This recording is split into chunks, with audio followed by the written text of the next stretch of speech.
بسم الله الرحمن الرحيم الحمد لله رب العالمين الرحمن الرحيم مالك يوم الدين إياك نعبد وإياك نستعين اهدنا الصراط المستقيم صراط الذين أنعمت عليهم غير المغضوب عليهم ولا الضالين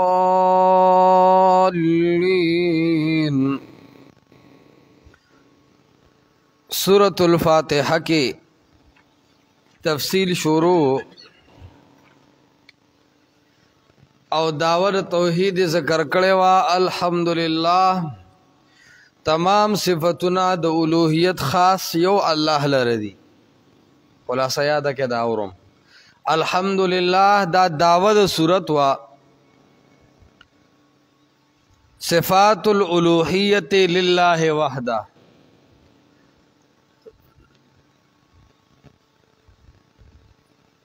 دی توي داود توحید صفات د الوهیت خاص یو الله لره دي او الله سره په دې صفاتو کې یو پیر او یو فقیر یو جن یو ملک او فرشتہ یو ژوندې یو مړ یو ولی او یو نبی شریک نشتا دې ته وی داوا اول دلیل رب العالمین د تمام کائنات پالون کې او تربیت کوونکې یو الله دی بل څوک نشتا نو چې تربیت کوونکې د عالم یو الله دی نو الحمدلله صفات الوهیتم خاص یو الله لره دی بل چا لره نه سم دلیل شو اول دویم دلیل الرحمن الرحیم عام و خاص مهربانا یو الله دی بل څوک نه نو الحمدلله د صفات د الوهیت خاوند او حقدارم صرف یو الله دی بل څوک نه دریم دلیل مالک یوم الدین د قیامت د ورځې مالک او اختیارمندم صرف یو الله دی بل سوکنا نو الحمدلله د صفات د الوهیت لائق او مستحق ذات هم صرف یو الله دی بل سوکنا دا دوا داوا باندې درې دلایل شو سو کې سلور شماري اوس د دې دلایل یو نتیجه بیا کله چې دلایل په داوا ذکر شي داغه نه یو نتیجه راوځي څنګه صغرا او کبرا ملاو کی نه نفس نتیجه یې کنا منطقيان او العالم متغیر صغرا کل متغیر حادث دا کبرا شوا نو فالعالم حادث دا ول نتیجه کی نو دغه طریقہ په داوا او دلیل کې می خو انداز بدلی اس نتیجه د دلائل ذکر کئ ثمره او فائدہ د دلائل ذکر کئ ایاک نعبد و ایاک نستعین اے اللہ مون خاص تا عبادت کو و ایاک نستعین او اے اللہ مون خاص تا نه امداد واړو د بل چانه نه الله ستا عبادت کو ستانه امداد واړو دا ولی دا ویلکا ځان پوهه کې بده مخ کې وی چې الحمدلله صفات د الوهیت یو الله لره دي به وی چې د کائنات پالون کې یو الله دی رحمان او رحیم ذات یو الله دی مالک یوم الدین ذات هم صرف یو الله دی نو کلا چې دا ټول صفات د یو الله د پاره دي نسمه کار دی چې د بل د درې واړم او په خپل کور کې هم کنار دی رب زما الله زما لوی هستی او لوی ذات دی کنا نو کله چې د هر څه مالک یو الله دی نو زما عبادت بسنګ د غیر الله د پاره ایاک نعبد والله زما رکوع بتاتی ایاک نعبد الله زما سجده بتاتی ایاک نعبد الله زما ټټېدل بتاتی و ایاک نستعين یرا عبادت خو ابو جهلم د الله د پاره کو 250 حجونه کړو خورا مدد شک اختلاف ده کنا هغه بسوي هغه بوي یا لات یا منات یا عزا پدی باندې وچغه والا نو تبسوي نه رب زب غن کب موحد نه ما اوریجنل موحد بهم و ایاک نستعين الله عبادتونو کې ټون له عبادت دی را مدد شویل و ایاک نستعين الله خاص تا ته مونږ را مدد شوایو او دلته علماء لیکلي دي تفسیر سراج المنیر و نور مفسرینو خطیب شربینی سراج المنیر کی چې دی اسماو کې د الله تعالی یو خاص ربط دی په منځ د الله کې په منځ د رب کې بیا وی رحمان بیا وی رحیم بیا وی مالک دی اسماو کې یو خاص ربط مفسرینو ذکر کړی دی او د هغې اصل معنی دا ده چې الله رب العالمین فرمایي خلقتک اولا فانا الله اول پیدا کړی ته الله ستا په پیدائش کې اول او اصل تاثیر الله رب العالمین در کړی دی نو الله فرمایي خلقتک اولا فانا الله اے د آدم بچیا اول پیدا کړی مای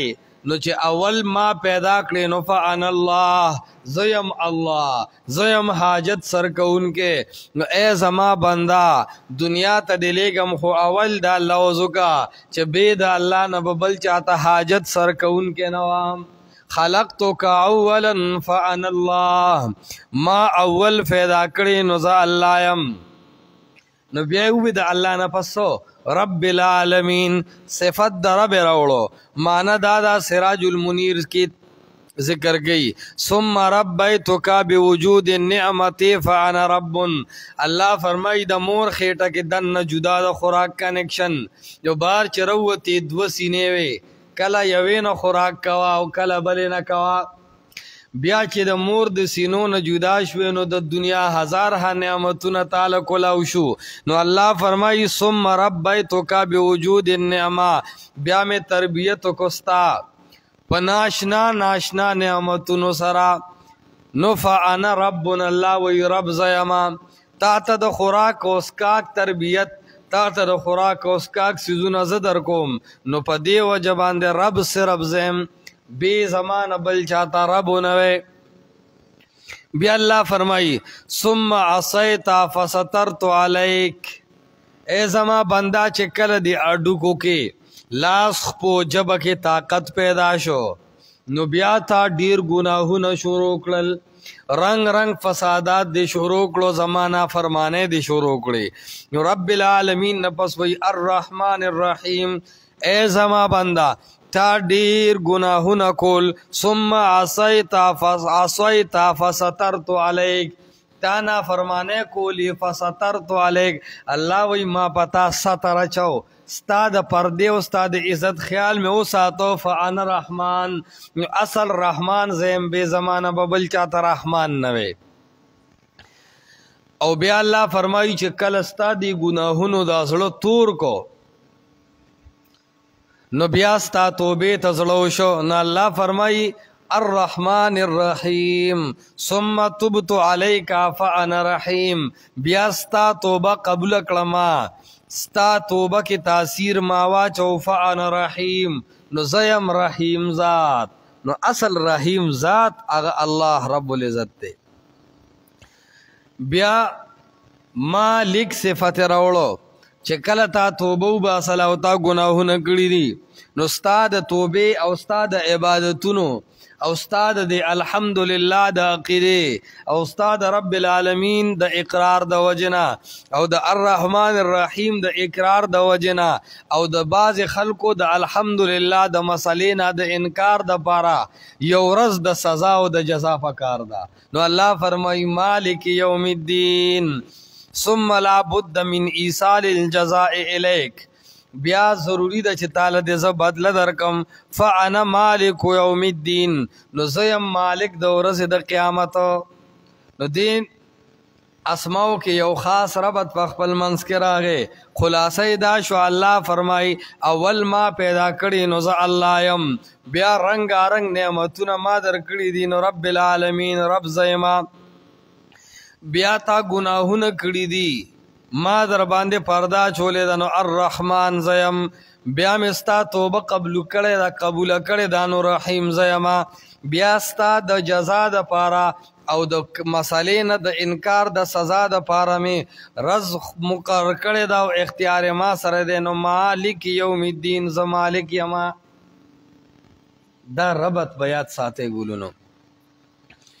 بلا مسئلہ دا اس ایاک نعبد و ایاک نستعین اے اللہ من خاص تا عبادت کو د بل چانا خاص دی ته ایاک اصل کې و نعبدو کا خو مفعول مقدم کو ایاکا ضمیر مرفوع منفصل ایاکا خاص تا عبادت کو مونږ د بل چانا و ایاک نستعين او خاص تا نه مونږ امداد غواړو په هر حالت کې د بل چانا نه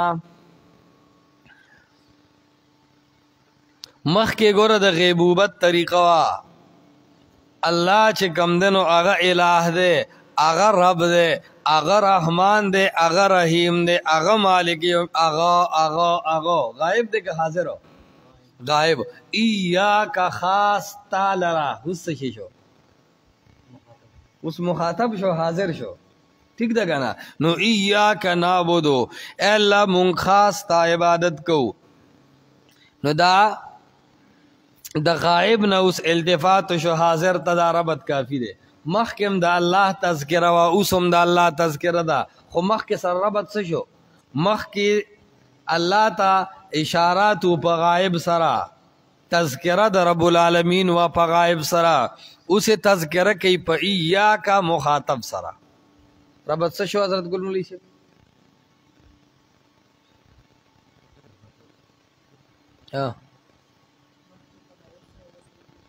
مخ کې غائب سره نو اوس مخاطب سره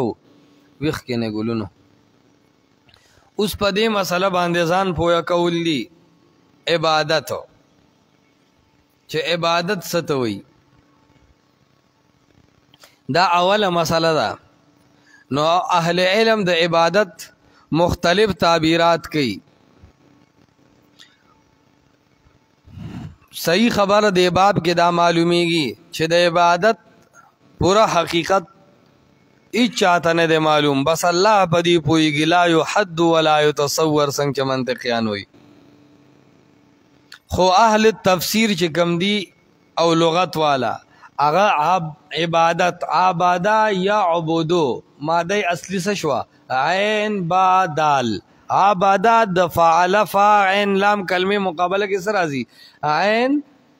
با دال دا عین بادال چې کم دی دا دلالت کی په تسلل باندې په عاجزه باندې ځان ښکته کول پښتو کې وته سولیدل وي سوي ورته سولیدل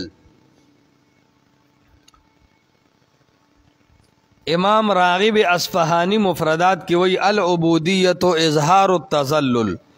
عبودیت چې کم دی دا د تسلل او د عاجزه اظهار ته وي والعبادت ابلغ منها او د عبودیت نه بیا د عبادت ډیر بلیغ ده لانها غايه التذلل ولا يستحقها الا من له غايه الافضال وهو الله تعالى د عبادت لائق دا بيد الله نه بل څوک نشتا دویمه خبره ولي کې اصل العبودیه نو په عبادت کې اصل چې کوم دی هغه الخضوع والتذلل دی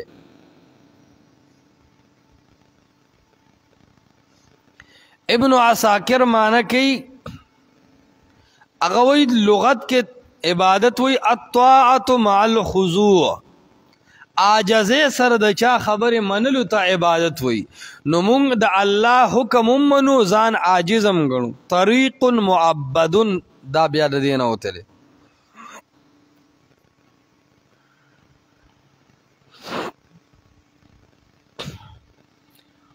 بلا مسلولی کے عبادت تعریف اصطلاحی شرعی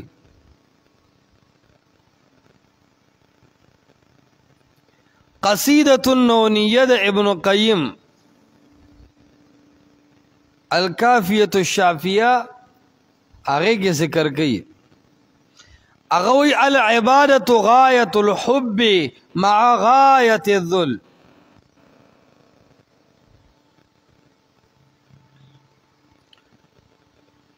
ډیر مینا او ډیر عاجزی چې را یوځای کې د دې مجموعې ته وی عبادت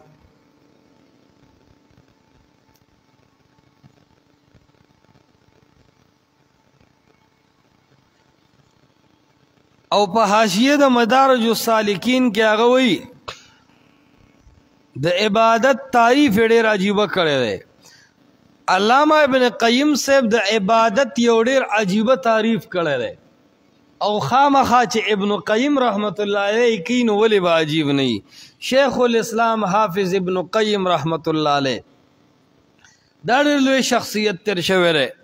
اور بیا د دې استاد شیخ الاسلام حافظ ابن تیمیہ رحمت الله تعالی علیه دا اهل بدع او بدعتیان دا د دې دوه نومونو نه ډېر زیات سوځي چې کله ته د شیخ الاسلام حافظ ابن تیمیہ رحمت الله علیه نوم په قدر اخلي یا دی ته شیخ الاسلام وې نو اهل بدع او د توحید په دشمنانو باندې دا نومونه ډېر درانه او دا ډېر ثقیل او ډېر بد پې لګي. خو زه هم کم سړی چې او کم بدعتي چې ځان ته حنفیم وایي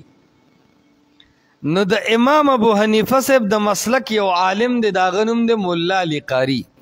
څه شی دی؟ مولا علی قاری رحمت الله علیه دا دلته د افغانستان علم تیر شوی دی ښه څومره غټ عالم و. هغه د دې باره کې وایي هغه وایي کانهما کانا من اکابر اهل السنة والجماعة. شیخ الاسلام حافظ ابن قیم رحمت الله علیه او شیخ الاسلام حافظ ابن تیمیہ رحمت الله علیه بارک وی کانا تسنیه ده کنه کانا من اکابر اهل السنة والجماعة. وی شیخ الاسلام ابن قیم او ابن تیمیہ د اهل السنة والجماعت اکابرین سیو اکابرین او بیا وی ومن اولیاء هذه الامه او عاد دی امت اولیاء. نو څوک چې د اهل سنت والجماعت اکابرین او د امت اولیاء شي هغه ته بدر دویل جایز دي. نو هغه وی معنی کوي د پنځپیر شیخ القرآن صاحب رحمت الله علیه شکل لډاګه بابا سره په حرم کې مناظره وا چې ګیری کنه پنځپیر شیخ صاحب ورته وی چې تا خو شیخ الاسلام ابن قیم ابن تیمیہ تم کافر ویلی دي. نو بابا نه بیا یو دوه خطاو نو هغه په حرم کې پدې توبه استرا وی من کفرهما فهو کافر. وای چا چې شیخ الاسلام ته کافر ویل دی په خپل کافر دی نو ځان په خپل کافر کو ٹھیک ده. نو هغه مدارج السالکین په حاشیه باندې تعریف کوي هغه وی العبادة عبارة عن الاعتقاد والشعور. عبادت د دې عقیده او د دې سمج نوم دی بان للمعبود سلطة غیبیة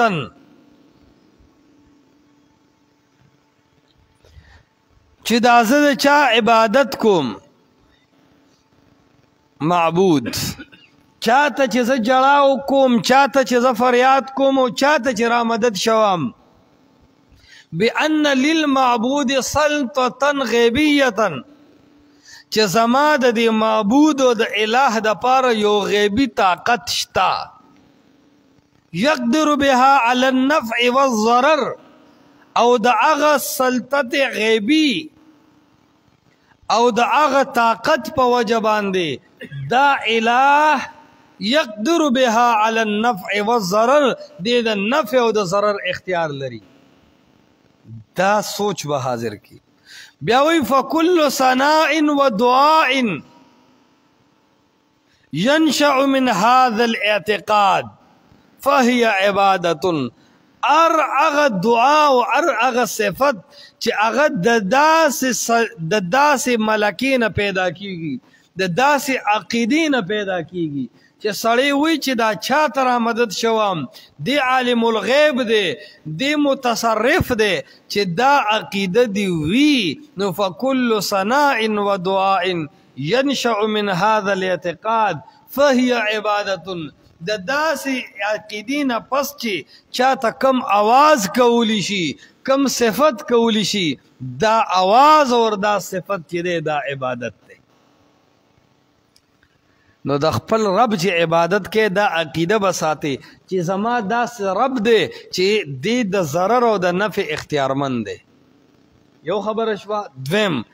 هر ځای کې زما رب ما ته ضرر او نفع راکولی شي، نو اوس چې ته رب ته رکوع کې دا عبادت دی، رب ته سجده کې دا عبادت دی، رب ته ټیټېږي دا عبادت دی. اور دا مسئله په کوم راوته چې د رب نه بغیر به بل چاته عالم الغیب نه وي، د رب نه علاوه به بل څوک د نفع او د نقصان مالکو نه ګاڼي.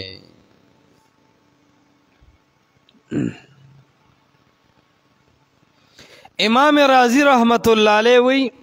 العبادت عبارت عن الفعل الذي يؤتى به على جهة التعظیم. د تعظیم او د لویوالي په انداز چې کم کار کولی شي دې ته وی عبادت. او بیا وی وهذا التعظیم مختص بالله تعالی، دا قسم تعظیم د یو الله رب العزت سره خاص دی. خجی نو ایاک نعبد، اے اللہ من خاص تا عبادت کو د بل چانا، و ایاک نستعین، او اے اللہ من خاص تا نا امداد غواړو په هر حالت کې د بل چانا نا. ایاک نعبد، خاص تا نا عبادت غواړو من بل چانا. دا مفعول مقدم کو طالبان وی تقدیم ما حقه التاخیر یفید الحصر والاختصاص، چې د کم سیز حق دی چې دا رستو کې خطا مخ کې کو، نو دې د تخصیص او د حصر فایده ورکي چې دا عبادت او مدد د الله په ذات کې بند بی د الله نه د بل چانه عبادت کولی شي، نه د بل چانه امداد غوښتي شي. سمه شوه خبره؟ دویمه خبره، عبادات ډیر خلق د رب کوي. ابو جهل تبلیغیان ملګری وی کنه چې 250 حجونه کړي، حاجیانو له به وبم ورکولې، منځونه هم قران ذکر کوي، صدقې هم قران ذکر کوي، عبادت کو، لیکن رامدد شکی الله سره نور شریکان جوړ کړي. نو الله سره دا خبر واضحه کو چې ایاک نعبد، الله مونږ به عبادت صرف ستا کو، خو ایاک نستعین صرف عبادت نه رامدد شبم صرف تا ته وایو. یا ایاک نعبد، الله مونږ به عبادت ستا کو، په عبادتونو کې د ټول لوی عبادت د رامدد شویل، نو ایاک نستعین الله مونږ به رامدد شم صرف او صرف تا ته وایو. نو بید الله تعالی نبا بل چا ترا مدد شنوے، بید الله تعالی نبا بل سوک د من دانے ذمہ دار نہ گنے، اور بید الله تعالی نبا بل سوک د خپل حاجت سرکون کے نہ گنے. انبیاء علیہ السلام چې سمرم راغلی دی، اغیسل راغلی دی، اغی راغلی دی د پاره دی چې عبادت خاص کی د چا لپاره؟ د یو الله د پاره. دا څومره تاکید دی کنه، مفعول مقدم کو کنه کو، تخصیص حصر پیدا. د دې باوجود د یو تفسیر خبره کوم حواله نه در کوم، هغه د دې باوجود بیا ویلی دی چې کله یو ولی په برکت او په توفیل او په توسل دعا د الله نه وکړي نو دا جایز دی. لکه دومره الله شرک نفی کو، دی بیا وسیله جایز کی.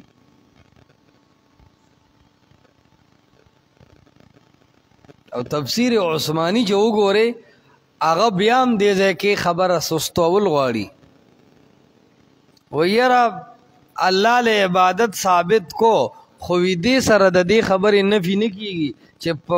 توفیل او په جاه او په برکت د فلان کې د الله نه سوال وکړي، دا په نه ده نفی. الان کې چې و ایاک خاص تا نه مونږ مدد غواړو د بل چا نه، نو دا ولی غیر دی او کنه دی؟ ولی چې په کم انداز را مخکې کې دا غیر دی، په توفیل برکت بجا دا څومره خبرې چې دي بحرمت فلان دا مکمل بدعي او شرکی لارې دي دینه مزان ساتي د الله او ستا منځ کې چې څومره رکاوټونه دي دا رکاوټونه لرکا او رب راو بلا دا حرمت طفیل جاه ببرکت فلان دا د الله او د بندګانو منځ کې رکاوټونه دي دا رکاوټونه لرکا نو و ایاک نستعین الله مون خاص تانه امداد غواړو د بل چا نه او خاص تانه ستا په طریقه غواړو ولله الاسماء الحسنى فادعوه بها د الله خسته نمونه دي فدعوه بها خپل رب په دې خسته نمونو سره بلا دا موایا چې په درخه د پلان کی بابا میرا مدد شي په برکت د نبی علیہ السلام میں امدادو کې په حرمت د پلان کی پیر صاحب میں امدادو کې په جاه د پلان کی صحابی او د ولی میں امدادو کې ناجینا و ایاک نستعین ایما تدعو فله الاسماء الحسنى ار کله چې ته رب رابلی نو خپل رب د پاره خسته نمونه دشتا په هغې سره رب رابلا په حرمت په جاه بطفیل او په ببرکت فلا سره هیڅ کله رب مرابلا و ایاک نستعین قرآن وید وتبتل الیه تبتیلا وتبتل جدا شد خپل رب ته د مخلوقاتنا تبتیلا په پورب جدا کېدو سره شیخ د ویسا رحمت الله علیه فرمایل رب سے رشتہ جوڑ مخلوق سے رشتہ توڑ رب سره خپل تعلق قائم کا اور شیخ الاسلام ابن تیمیہ رحمت الله علیه د مقام کې ویلی دي وی په ایاک نعبد و ایاک نستعین سره الله سبحانه و تعالی د تربصل د برکت د توفیل د جاه د حرمت فلا تمام لارې بند کړي او را مدد شي خاص کړ صرف او صرف خپل ځان ته چې و ایاک نستعین اعوذ بالله زپنانی سم په الله سرا من الشیطان الرجیم د شیطان رټلی شوینا بسم الله ترجمه ته ګوره بسم الله خاص په مدد د نوم د الله شروع کوم الرحمن چې عام مهربانه د دنیا کې الرحیم خاص مخربانه بوی آخرت کی الحمد ټول صفات الوهیت لله خاص یو الله لردی رب العالمین چې پالون کې دغه الله د ټول مخلوقاتو الرحمن عام مهربانه دغه الله دنیا کې په مسلمان او کافر الرحیم خاص مخربانه بوی آخرت کې صرف په مسلمانانو مالک اختیار مند دغه الله یوم الدین د ورځې د قیامت ایاک نعبد اے الله خاص تعالی عبادت کو مونږ بل چالنا و ایاک نستعین او خاص تعالی اے الله نستعین ستانه اے الله نستعین مدد غواړو مونږ په هر حالت کې د بل چانه نه